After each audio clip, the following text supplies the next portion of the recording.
윤석열 대통령이 하버드 대학교에서 자유와 민주주의 등을 주제로 한 연설을 끝으로 방미 일정을 모두 마쳤습니다. LA 한인타운에서 대낮에 약에 취해 이상 행동을 하는 사람들이 부쩍 늘어나 많은 사람들이 두려움을 호소하고 있습니다.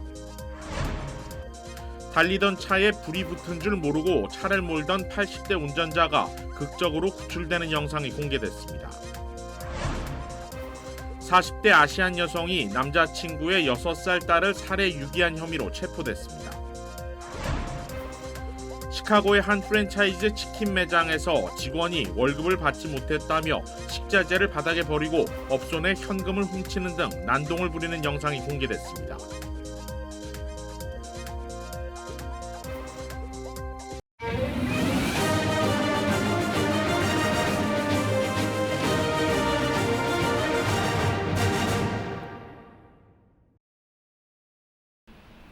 시청자 여러분 안녕하십니까? KBS 아메리카 뉴스입니다. 윤석열 대통령이 하버드 대학교에서 자유와 민주주의 등을 주제로 연설을 했습니다. 국빈 방문 일정을 마친 윤 대통령은 귀국길에 올랐습니다. 보도에 조태흠 기자입니다. 예, 윤석열 대통령의 하버드 대학교 연설 주제는 자유를 향한 새로운 여정이었습니다. 윤 대통령은 하버드대 학생과 교수들 앞에서 이 한미동맹은 자유민주주의에 기반한 가치동맹이라고 재차 밝혔습니다.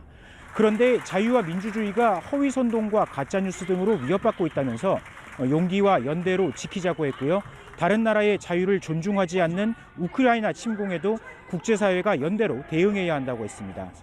북한의 핵 위협은 세계 평화와 자유에 대한 위협이고 인권 실상 또한 참혹하다면서 관심을 촉구하기도 했습니다.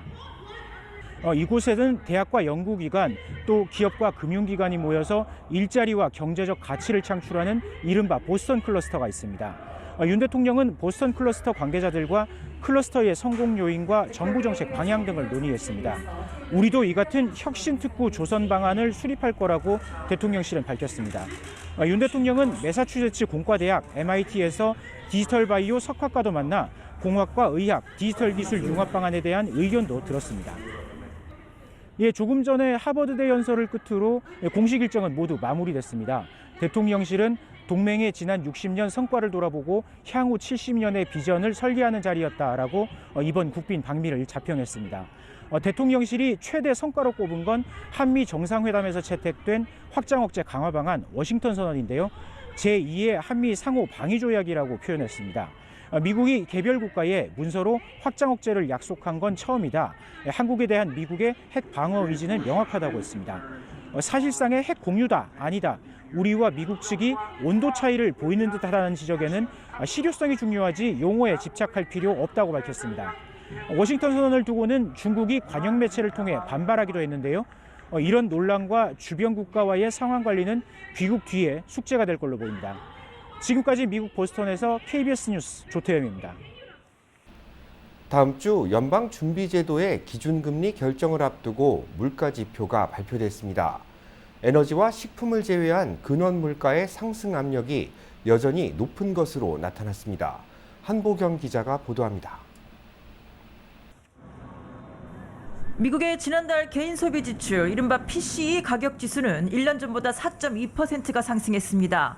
2월 상승률이 5.1%였으니까 1%포인트 가까이 떨어지긴 했지만 변동성 심한 에너지와 식품을 뺀 근원 물가를 따져보면 얘기가 좀 달라집니다. 근원 PCE 가격 지수는 4.6%가 오르면서 전문가 전망치를 웃돌았고 2월 상승률과 비교해서도 거의 꿈쩍을 안 하고 있습니다. 지난해 물가가 워낙 많이 올랐기 때문에 올해는 그 기저효과로 상승률 자체는 낮아질 수 있어 더더욱 이 근원 물가를 따져봐야 되는데 결국 밑바탕에 깔린 물가 상승 압력은 여전히 높다는 의미로 해석해 볼 수 있습니다. PCE 물가는 연방준비제도가 기준금리 결정에 참고하는 물가 지표라서 우리 시각 다음 달 4일 열리는 통화정책회의에서 연준이 기준금리를 또 0.25%포인트 올릴 거라는 게 시장 참가자들의 현재 중론입니다. 연준 통화정책을 예측하는 페드워치 자료를 보면 연준이 5월에 0.25%포인트 인상 가능성이 80%가량이고 6월에 또 올릴 가능성도 20%가량까지 올라갔습니다. 다만 진정되는가 싶었던 실리콘밸리 은행발 중소은행 연쇄 위기의 불씨가 좀처럼 사그라들지 않고 있는 건 연준의 금리 결정의 막판 변수가 될 것으로 보입니다. CNBC 등 미국 언론들은 위기설이 돌고 있는 퍼스트 리퍼블릭 은행도 곧 금융당국이 주도하는 파산 절차를 밟게 될 것으로 보인다고 전하고 있습니다.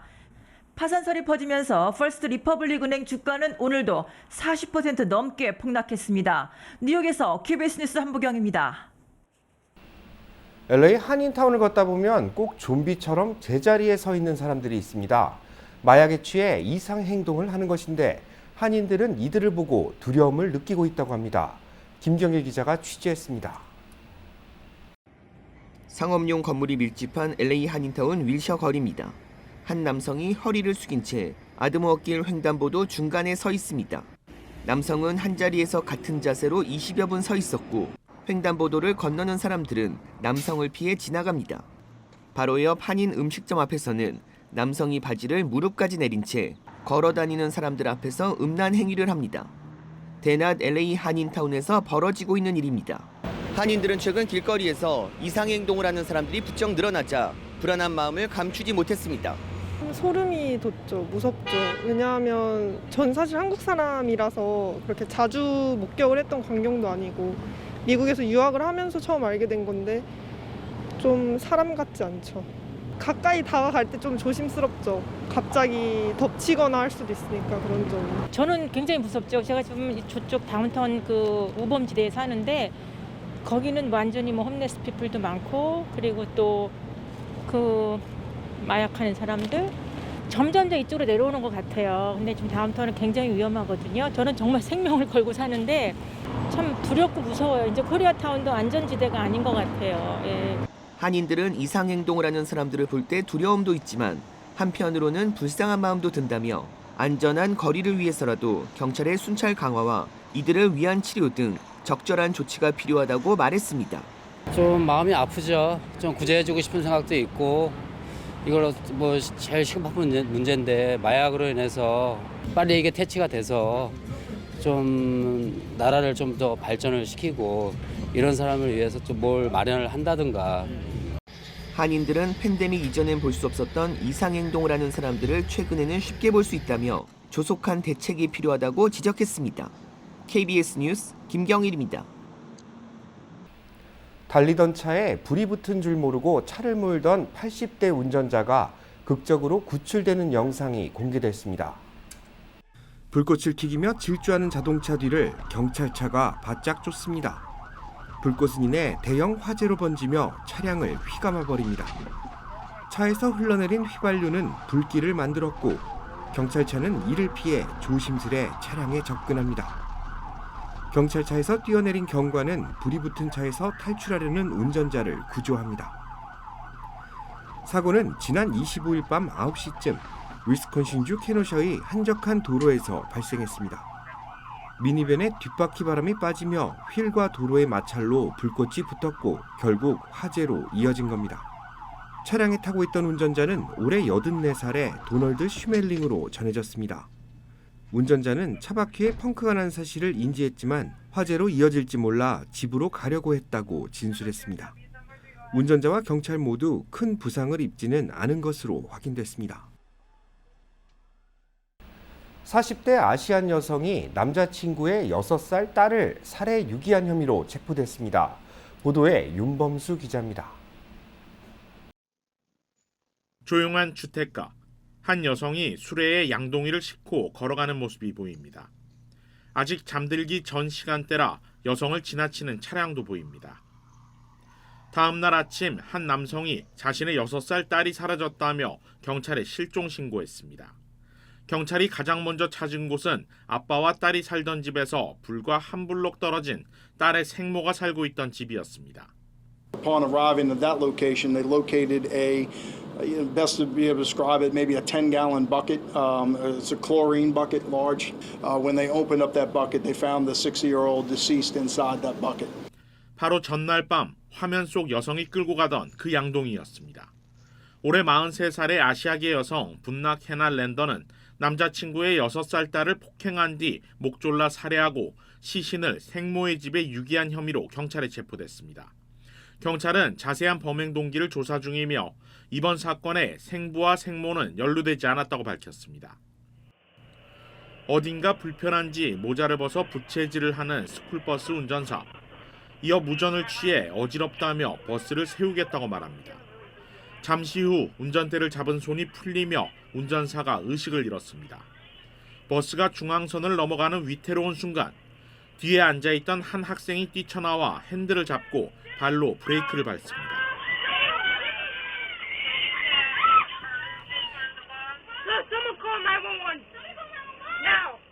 당시 버스 안에는 66명의 학생들이 타고 있었는데 학생의 침착한 대응으로 아무도 다치지 않았습니다. 교육부는 워런 중학교 7학년 딜런 리브스 군에게 표창장을 수여하기로 했습니다. Called me and my first response was, "What the heck did he do?" And they're like, "No, this is a good call." I'm like, "Oh." He goes, "Your son's a hero." So. KBS 뉴스 윤범수입니다. 웨스트 할리우드의 한 골목길에서 무장 강도 사건이 발생했습니다. 경찰은 CCTV에 찍힌 3인조 강도를 잡기 위해 수사를 펼치고 있습니다. 사건은 지난 25일 밤 9시쯤 웨스트 할리우드 산타모니카 블러버드와 올란도 애비뉴 교차점에서 발생했습니다. 범인은 소총과 권총으로 무장한 3인조 남녀 강도단으로 이들은 골목길을 걷던 남성 2명에게 접근해 총을 겨누며 금품을 요구했고 피해자를 제압하는 과정에서 권총으로 얼굴을 가격하기도 했습니다. 이들은 피해자들의 지갑과 귀금속 그리고 현금을 강탈해 도주했습니다. LA 카운티 셰리프국은 식당 등 범행 현장 인근에서 확보된 CCTV 자료를 바탕으로 용의자들을 추적하고 있습니다. 그러면서 밤늦은 시각 골목길 등 어두운 곳을 지나지 말아야 하며 총기를 든 강도에게 직접적으로 대응하지 말아야 한다고 당부했습니다.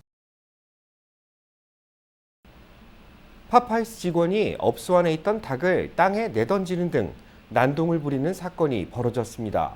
밀린 급여를 받지 못해 분노를 느껴 범행을 저지른 것으로 확인됐습니다. KBTV 김용성 기자입니다. 한 남성이 식당 창고에서 칼을 꺼내 자신이 들고 있는 봉지를 난도질합니다. 그는 곧이어 봉지에 들어있던 손질된 닭 여러 마리를 땅에 내던집니다. 이 외에도 식당에 재고가 담겨있는 박스를 전부 뒤집어버리는 등의 행위를 벌이며 창고 전체를 아수라장으로 만들고 나서야 밖으로 나섰습니다. 그러나 그의 난동은 여기서 멈추지 않았습니다. 영상은 빈 식당 카운터를 비추며 적어도 급여는 돌려받은 것 같네 라는 문구와 함께 남성이 식당의 현금을 전부 가져갔다는 암시를 남깁니다. 지난 화요일 시카고의 한 파파이스 매장에서 촬영된 영상입니다. 영상에 등장하는 남성은 해당 파파이스 매장의 직원으로 그는 한 달간 매장에서 급여를 지급받지 못했다며 행위가 정당화되어야 한다는 주장을 펼쳤습니다.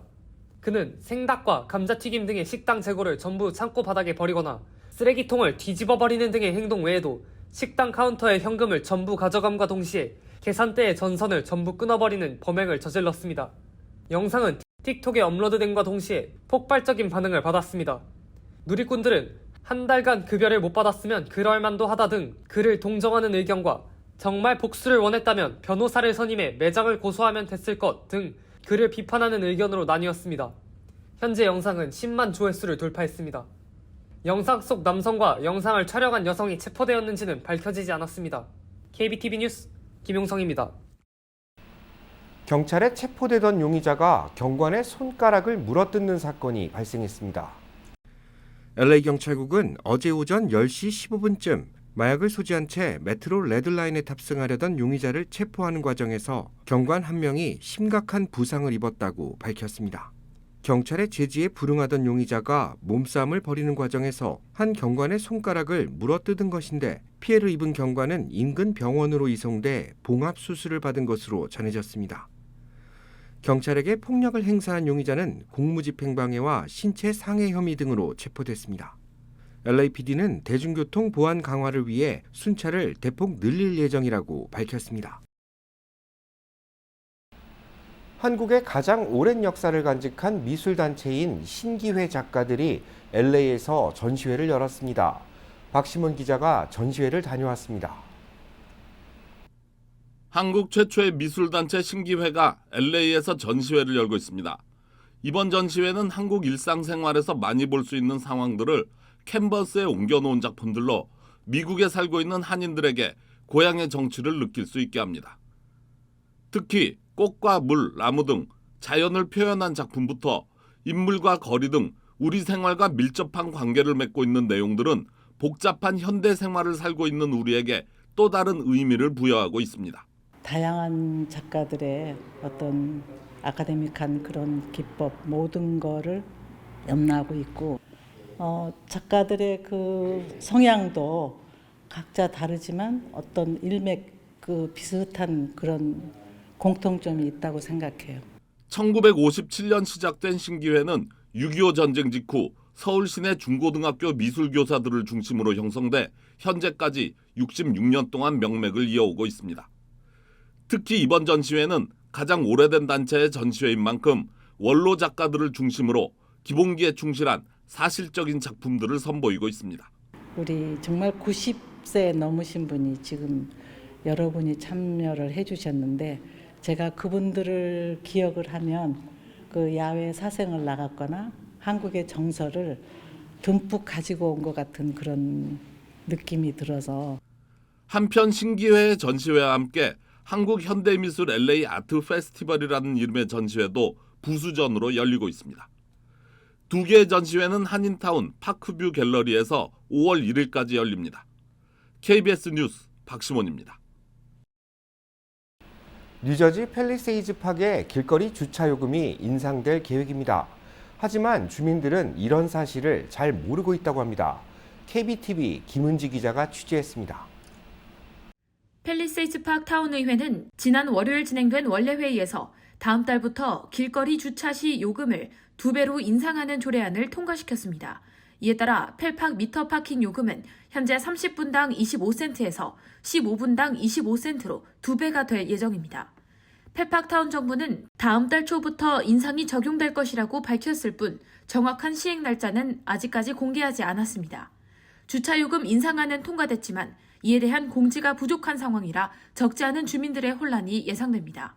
당장 다음 달부터 시행되는 주차요금 인상안에 대한 공지가 부족해 주민들은 정작 주차요금 인상 소식을 알지 못하고 있다는 지적도 이어지고 있습니다.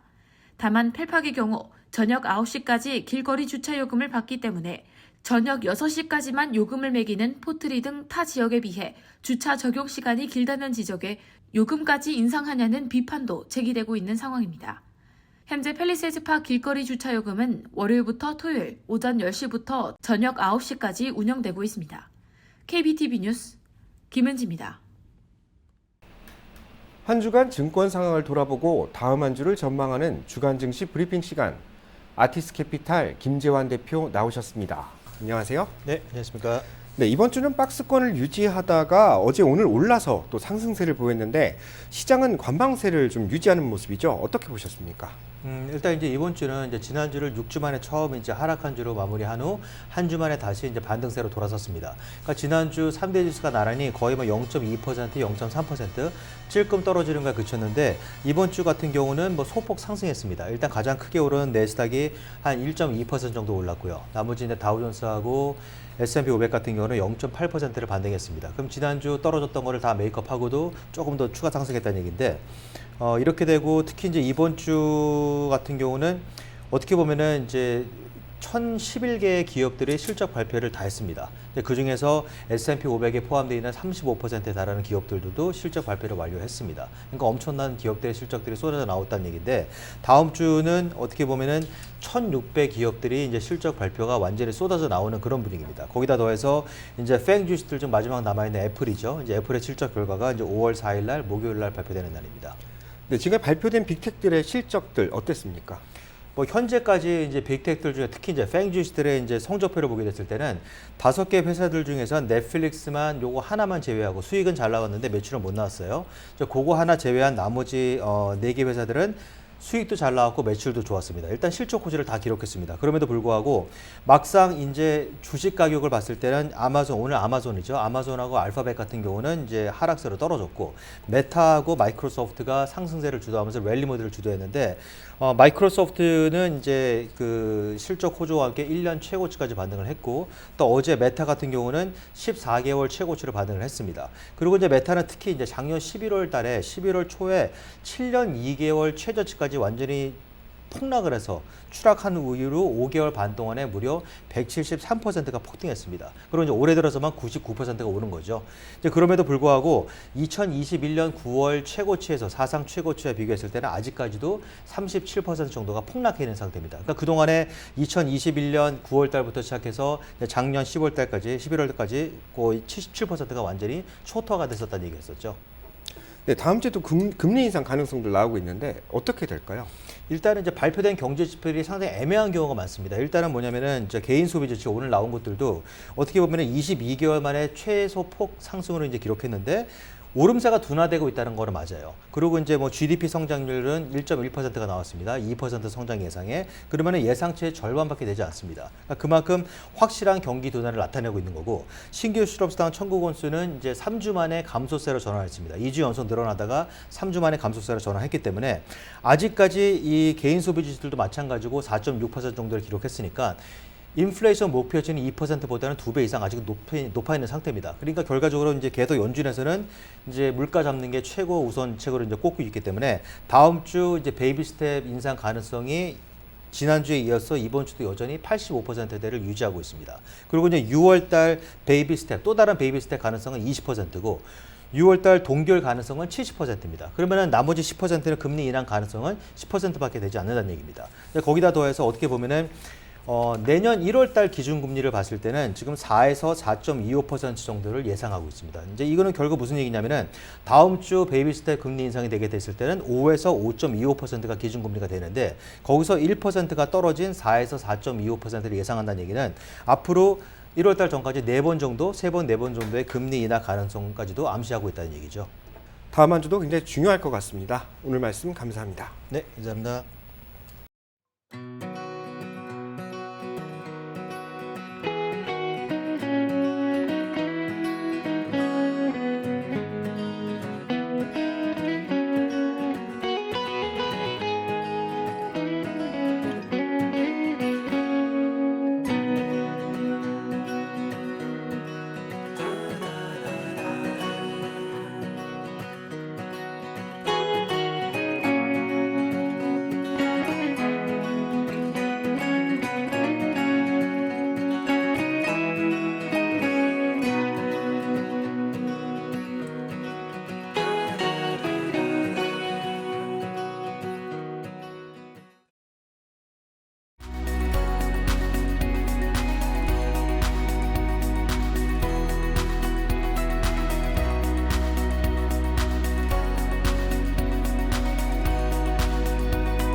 KBS 아메리카 뉴스 마칩니다. 편안한 주말 되시기 바랍니다.